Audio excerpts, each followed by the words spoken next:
तो कमेंट कर करके आप लोग पूछ रहे थे कि क्रिएटा ही क्यों चूज़ करी। तो चलिए बात करते हैं इस बारे में भी। तो जो इस चैनल पर पहली बार आए हैं उन लोगों को मैं बता दूं कि हम लोगों ने अभी अभी 2021 क्रिएटा डीजल में ली है। तो मैंने यही गाड़ी क्यों चूज़ करी और मार्केट में इतने सारे ऑप्शंस थे उसके बावजूद। तो सब चीज़ों की चर्चा करते हैं एक एक करके। बाकी इसके सारे कॉम्पिटिशन्स की बात भी करेंगे कि क्यों वो चूज़ नहीं करी। तो चलिए चलते चलते बात करते हैं फिर। तो कार चूज़ करने की और एक सही डिसीज़न लेने की जर्नी स्टार्ट होती है 2020 नवंबर से। तो वहाँ पर जो एक बजट सेट करा जाता है वो रहता है अप्रॉक्स 12 लैक्स का। तो वहाँ पर क्या सीन रहता है कि हम लोग सबसे पहले जाते हैं सब कॉम्पैक्ट एसयूवी पे।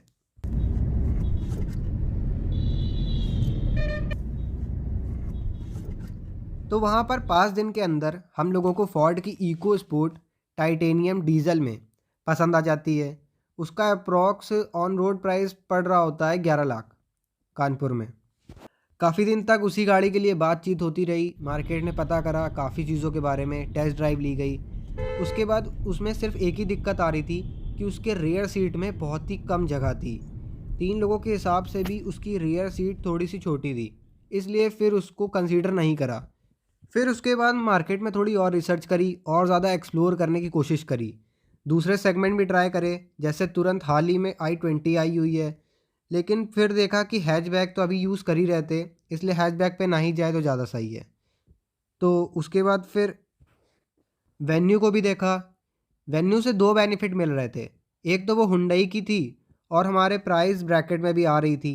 लेकिन इसमें सिर्फ एक दिक्कत थी कि इसका रेयर का लुक एकदम हैचबैक की तरीके था। क्रेटा भी हाल ही में आई थी।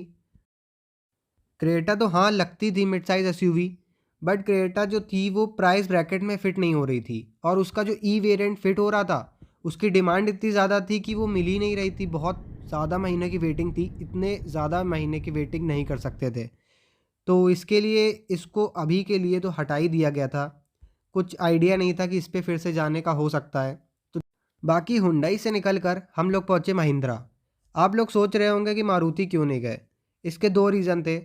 एक तो मारुति पर जाना ही नहीं था और दूसरा डीजल इंजन बना नहीं रही है मारुति। तो अभी तक अगर आप लोगों को वीडियो पसंद आ रही हो तो सब्सक्राइब बटन को हिट कर लें, क्योंकि इसी तरीके से और भी रिलेटेबल वीडियो इसी चैनल पर अपलोड होंगी। तो अगर आप लोग वो वीडियो मिस नहीं करना चाहते तो सब्सक्राइब बटन को हिट कर लें और बेल आइकन भी दबा लें, जिससे आगे आने वाली किसी भी वीडियो की नोटिफिकेशन आपको मिल जाए और आपसे कोई भी वीडियो मिस ना होने पाए। और ऊपर आई बटन पर क्रेटा की प्लेलिस्ट का ऑप्शन आ रहा है, वहाँ पर आपको एक ही जगह पर सारी वीडियोस मिल जाएंगी जो अभी तक इस गाड़ी से रिलेटेबल अपलोड हो चुकी हैं। तो अपनी स्टोरी को आगे बढ़ाते हैं। तो हाँ, हम लोग पहुँच गए थे महिंद्रा। महिंद्रा की जो प्रेफरेंस थी वो थी XUV 300 की। तो XUV 300 बहुत ज़्यादा पसंद आ चुकी थी, क्योंकि XUV 300 का डीजल इंजन 300 न्यूटन मीटर का टॉर्क प्रोड्यूस करता था। तो वैसे भी हम लोग एक पावरफुल गाड़ी ढूंढ रहे थे, इसीलिए डीजल इंजन लेने का मन बनाया था। क्योंकि सिर्फ एक डीजल इंजन ड्राइव करा हुआ बंदा ही समझ सकता है कि क्या टेस्ट होता है डीजल इंजन गाड़ी ड्राइव करने का। बिल्कुल भी लैग नहीं महसूस होता पावर में कहीं पर भी। और इससे पहले भी ग्रैंड आई-10 डीजल में ही थी हमारे पास। तो यही रीज़न था डीजल ही इंजन लेने का। पेट्रोल पर जाने का कोई सवाल ही पैदा नहीं उठ रहा था। XUV 300 के साथ सिर्फ एक ही दिक्कत फंस रही थी कि उसकी बूट स्पेस बहुत ही ज़्यादा कम थी। और हमारे लिए बूट स्पेस बहुत ही मेन रोल प्ले करती है किसी भी कार में। तो इसके बाद फिर गए किया में। किया में थी सोनेट। तो सोनेट बहुत ही ज़्यादा अच्छी लग रही थी। वैसे अच्छी अभी तक बहुत सारी लग गई, लेकिन सोनेट में ये बात थी कि एक तो बहुत ही अच्छी ग्राउंड क्लियरेंस के साथ आ रही थी और लुक्स भी काफ़ी सही थे सब कॉम्पैक्ट एसयूवी के हिसाब से। एसयूवी जैसी फील भी आ ही रही थी और फ्यूचरिस्टिक और फीचरिस्टिक भी लग रही थी, इसलिए बहुत ही ज़्यादा पसंद आ गई थी। और कोई भी ऐसी बात नहीं हो रही थी जिससे सोनेट ना पसंद आए। बस एक यही दिक्कत थी कि किया अभी मार्केट में नई है इंडिया के हिसाब से, और किया में जो जो इंजन ऑप्शन मिल रहे थे वही सेम इंजन वेन्यू में पहले से ही आ रहे थे, इसलिए इंजन के मामले में तो पूरा ट्रस्ट बनाया जा सकता था।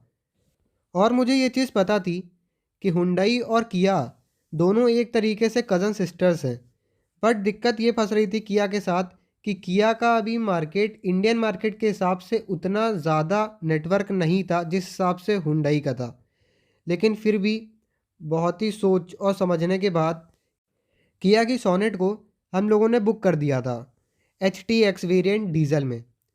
तो उसकी कॉस्टिंग जो पड़ रही थी वो अप्रॉक्स यही पड़ रही थी 1136 और 1140 विदाउट एनी एसेसरीज़।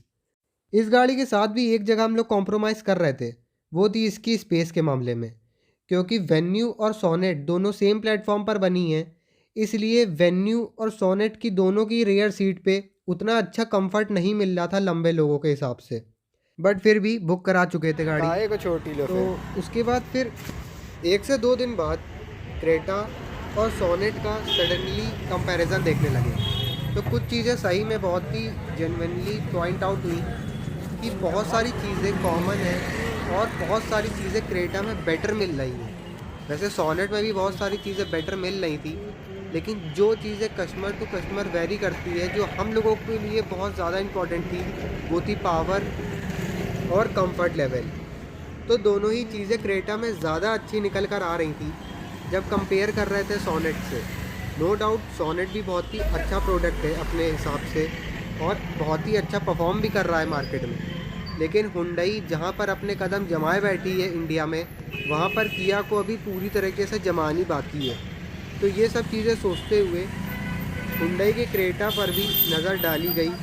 और तो हम लोगों को ये चीज़ तो पता थी कि क्रेटा का ई वेरिएंट जो कि प्राइस ब्रैकेट में आ रहा है वो तो किसी भी हालत में नहीं मिलेगा, क्योंकि उसकी वेटिंग पीरियड बहुत ज़्यादा है। लेकिन अपनी मन की तसल्ली रख करने के लिए एक बार फिर से ट्राई करा और पूरे इंडिया में अलग अलग जगह पर शोरूम पे कॉल करके ये पूछा गया कि किसी भी तरीके से मिल सकती है क्या, अगर हाफ पेमेंट कर दिया जाए या पूरा पेमेंट कर दिया जाए कैश तो मिल सके या किसी भी तरीके से मिल सके। लेकिन उन लोगों ने एकदम साफ मना कर दिया कि सर नहीं हो पाएगा। वो लोग बस अलग अलग वेरिएंट में ऑफ़र कर रहे थे गाड़ियाँ कि सर आप EX ले लीजिए डीजल में या आप ई ले लीजिए पेट्रोल में। तो उस पर जाना ही नहीं था तो मैं क्या ही बात करता उनसे। अगर उस पर जाना होता तो मैं कानपुर से ही ना ले लेता। लेकिन आखिरी में फिर जब कोई ऑप्शन नहीं दिखा तो थोड़ा सा प्राइस ब्रैकेट बढ़ाते हुए EX पर ही जाना ज़्यादा अच्छा लगा, क्योंकि सोनेट से मन नहीं भर रहा था। तो बस यहीं से मन बना लिया था कि क्रेटा ही लेनी है, फिर चाहे वो EX क्यों ना हो। बाकी जो लोग अगर आप पूछें कि सेल्टॉस पर क्यों नहीं गए, तो भाई वही दिक्कत थी कि अभी किया नई नहीं आई है। मुझे पता है वो यहाँ पर अपनी पकड़ बना लेगी, लेकिन उसमें अभी थोड़ा टाइम है। मुझे गाड़ी आज लेनी है, ना कि 3 साल बाद जब किया एकदम पूरी तरीके से सेटल हो जाएगी इंडिया में।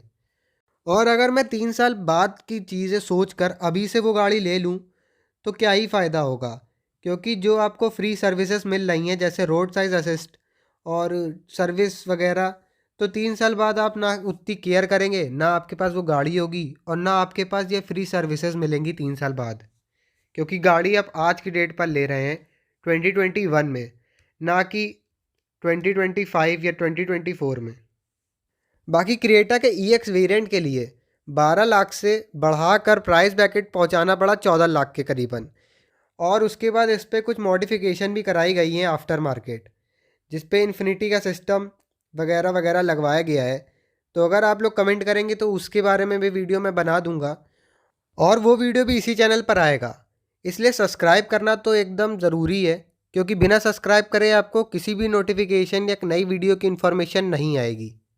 और हाँ, परचेजिंग के टाइम पर 20,000 रुपये और बचा लिए थे। और ये 20,000 किसी भी तरीके से कॉम्प्लीमेंट्री डिस्काउंट या कोई भी पहचान होने से नहीं हुआ है। आप में से कोई भी ये चीज़ 20,000 आराम से बचा सकता है अपनी किसी भी नई गाड़ी की परचेजिंग पे। और ना सिर्फ 20,000, ये अमाउंट डिपेंड करेगा आप कौन सी गाड़ी परचेज़ करने जा रहे हैं। तो इन सारी चीज़ों के लिए जो सबसे एक मेन चीज़ होती है वो है सबसे पहले सब्सक्राइब बटन को हिट कर लें। सिर्फ देखने और जानने से आप लोगों को चीज़ें नहीं पता चलेंगी, जो चीज़ें मैं बताने जा रहा हूँ, और इतना डिटेल में किसी ने भी यूट्यूब पर अभी तक नहीं बताया है अपना पूरा एक्सपीरियंस गाड़ी बाय करने का। बाकी वीडियो देखने के लिए शुक्रिया, धन्यवाद, नमस्कार।